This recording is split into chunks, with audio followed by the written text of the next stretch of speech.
Hello, Year 12. Here we are back for week two. We had over 650 watches of our assemblies last week, which is more than the actual number of people in the sixth form. So that goes to show my daughter. Ha. Admittedly, probably most of those were parents, but still, nonetheless, either that or it was one person who watched it 650 times just to make me happy.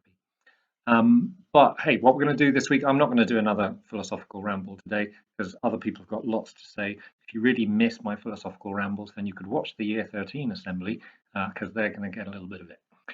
The only thing I do want to say today is a kind of a momentous thing as far as I'm concerned, because this is going to be the very last assembly, and it is a shame it's a virtual one, for Miss Sadiq, who actually leaves Redcliffe tomorrow on Friday. It's her last official day, and she's not even feeling very well at the moment.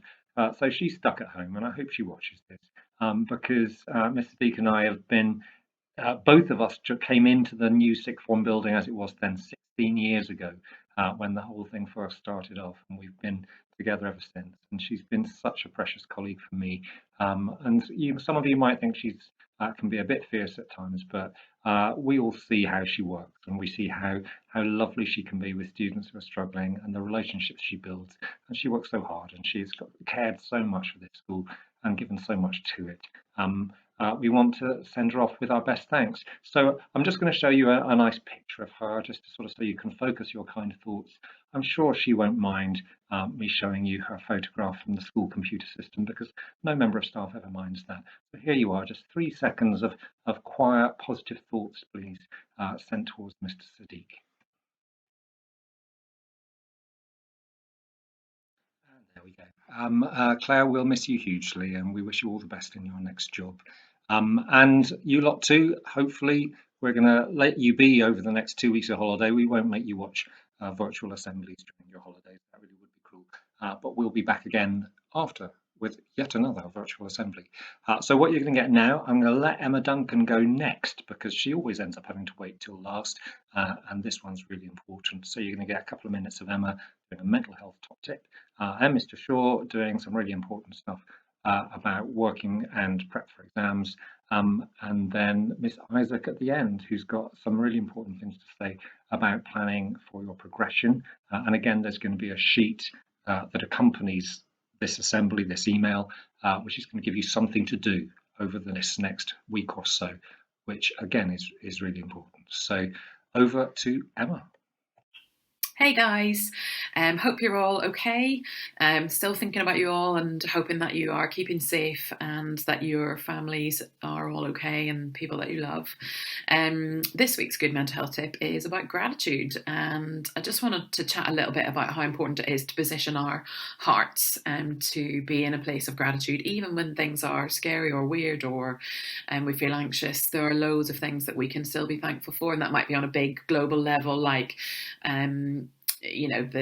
this impact on the environment that this lockdown is having, or the impact on our social life, which might have been a bit excessive, and now we are able to get more naps and feel a bit more rested, or there are loads of things to be thankful for. I am really thankful for where I live because I really like where I live and I'm happy to be here. So I'm thankful for that. I'm really thankful that the internet exists, because imagine if we had no Wi-Fi and couldn't do like Zoom chats and all that kind of stuff. So that's been amazing. I'm really thankful for like a city that is responsive to this kind of crisis. People are helping each other and being community minded, even though we're all in lockdown. So there are loads of things that we can be thankful for, even though obviously I'm not thankful that I don't get to see you all face to face, and I'm not thankful that I can't just go out and do what I want to do and see my friends and travel around the place, and all my plans for Easter got cancelled, but I'm quite thankful that I get reimbursed for that.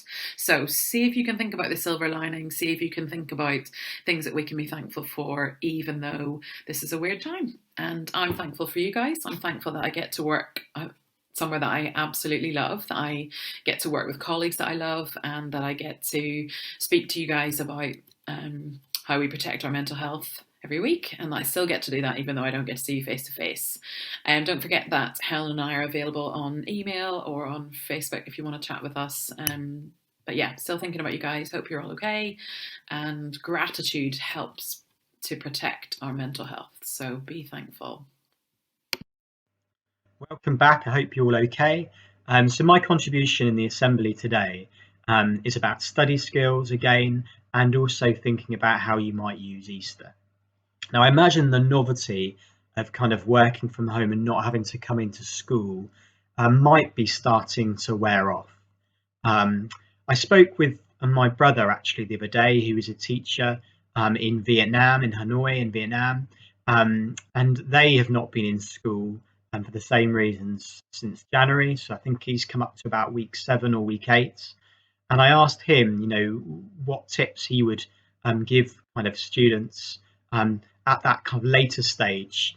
And he said, week 1, week 2 was okay, was manageable, as long as, of course, you've got students kind of got into a routine, like, of course, I've encouraged you to get into. But week 3, week 4, week 5, things do get more challenging. We don't know, of course, how long we'll be closed for and how long it will be before you return to normal lessons. So I suppose my thing this week is about the importance when you're working in a variety of different ways, of kind of trying to mix it up as much as possible to try and make it as engaging as possible. So try and, for example, maybe you might want to work in different rooms, when you're doing your schoolwork, maybe, and your homework. Maybe you might kind of mix it up in terms of the times. Last week I talked about 6 hours a day and 2 hours break, 2 hours break, 2 hours. You might want to change that. You might want to do things in shorter bursts, like an hour a break, and do that 6 times. So 6 lots of 1 hour kind of sessions in the day. You might want to do longer periods of time and then have a longer break in between. So mixing up is really important. It might be that you call a friend as well and talk through a topic that you are both kind of struggling with. And that might be really useful to try and mix it up in the way you work. Now, the other thing I wanted to say is about how best to use the Easter holidays. And the Easter holidays is there in many ways to give you a chance to kind of have a break, to do things that maybe are more engaging and interesting sometimes in schoolwork, but also it's a good time to catch up on work that maybe you've got a little bit behind on, finish off kind of homework, but also at this time in year 12, what I'd be saying with the mocks getting ever closer, use this Easter holiday to start thinking about revision. And that message still applies. As I said last week, the mocks are definitely happening. We don't know when and we don't know how, but they are still definitely happening. So you need to start thinking about, you need to continue to think about revision. And one thing I wanted to share, so I'm just going to read something, is again, is something that we discussed in a course session earlier in the year. It's called the Revision Questionnaire. And we looked at 2 students. This is all based on research, the A-Level Mindset book that I know we can look at quite a lot. And so in the research, in this particular example, this case study, 2 students who worked in different ways were kind of considered and looked into in terms of the success they got out of their studies. So we looked at 2 different students. Student 1 did 15 hours of revision, but all of it just reading through their class notes. Student 2 only did 10 hours and revision, and broke it down in terms of lots of different activities rather than just doing class notes. So, for example, they spent 2 hours making mind maps to topics. They spent 2 hours creating flashcards of key terms, 3 hours of writing timed essays, 2 hours of working through past papers and looking for patterns in the questions asked, and half an hour doing the hardest question they could find, followed by half an hour talking it through with their teacher, I suppose, probably with maybe a member of the family. That might work a bit better at this point in time. And then they spent the 5 hours, and that the other students spend more in their studies. They could spend it doing things they like, for example, talking with friends and watching TV. Now, student 2 will pretty much always, the student that only did 10 hours revision will always get a better grade than student 1, even though they did fewer hours. And we discussed why that might be the case. And the key thing to take away is mixing it up, off kind of a variety of different types of activities. If you just read through class notes for your revision, it's not going to go in. So you need to be thinking about, I've got a list here, kind of using resources on Moodle, using course textbooks, in mind maps, diagrams. I know that's really useful for lots of subjects. So you could make or remake kind of class notes. You could highlight and color code. You could make flashcards. You could use a revision wall to display your learning. You could write exam answers in timed conditions. You could read model answers. You could use past exam questions to plan answers. You could mark your own work to a mark scheme. And lots of this is all on Moodle already. You could study mark schemes or examiners' reports. You could work with other students in groups or pairs. Obviously, that might be, will be, the only way you could do that is online. You could compare model answers against your own work. You could create your own exam questions. You could actually submit kind of extra exam work for marking and email them those to teachers. So a number of things you can do, I think, over the Easter holidays, just to start thinking about revision. Also, I know Mr. Wheeler kind of has already provided a kind of wider reading list for your subjects. Now might be a great time to find your kind of love of your subjects. You've chosen these subjects for a reason. I know sometimes A-level, the specifications are full on, and sometimes you lose a little bit of love for your subjects in the process. So use this time again to find your love. Why did you decide to pick these subjects? So we are going to return in a couple of weeks' time, again with a virtual assembly. If I'm not in that virtual assembly, it's because my wife is in the next couple of weeks due to give birth, and I'll be on paternity leave. But no doubt, either way, you will be hearing from me kind of very soon. Have a great Easter break. Thank you. Hi, Year 12. I hope your first week in isolation has gone well and has been as productive as it can be. So last week you were thinking about your progression plans. Hopefully you spent about an hour or so on this last week and started to do some research with those websites I sent you. So I would imagine you will want to continue doing this. You're probably still exploring different courses, maybe different gap year options, looking at potentially apprenticeships available that you might be interested in. So please continue doing that.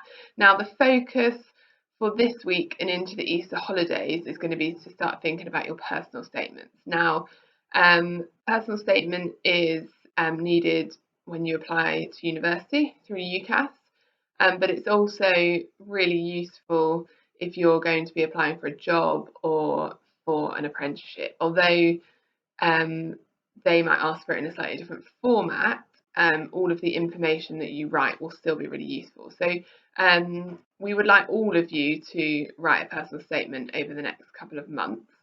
Those of you who will be applying to university, which will be the majority of you, you will then be submitting this along with your UCAS form from anywhere from sort of late September all the way through to next January. So depending on what you're applying for, there are different deadlines that we'll talk to you about later on in the year.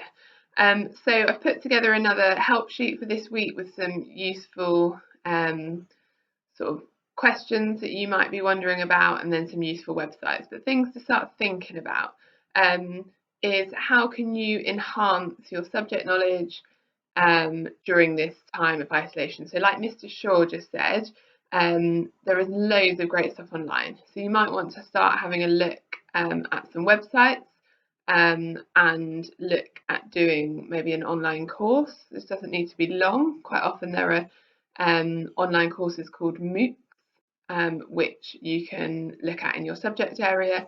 Lots of universities are offering lots of webinars, which I've put a few of these links on the Instagram page, and lots of them are doing sort of virtual open days and things like this. So please do get online and see what's available to you, and this will support you when you start writing your personal statement, because obviously some of the stuff that you would have been doing, maybe going to lectures at the University of Bristol, is quite common that people write about in their personal statement. Although you can't go and do that at the moment, there is lots of opportunities to do that online.